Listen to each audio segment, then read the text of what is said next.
your chest. So we started with just like doing it solo, so it was like this, step, kick, hop, rock, step, kick, double kick, rock, step, kick, double kick. Then we connected, and we did this together, hop, stop, Kick, kick, kick, and rock, step. Kick, kick, kick.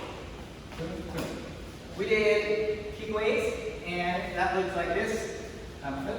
We move the hand, keep it there, and reconnect. leaders, you'll have to move the hand. And you have to reconnect it at the end.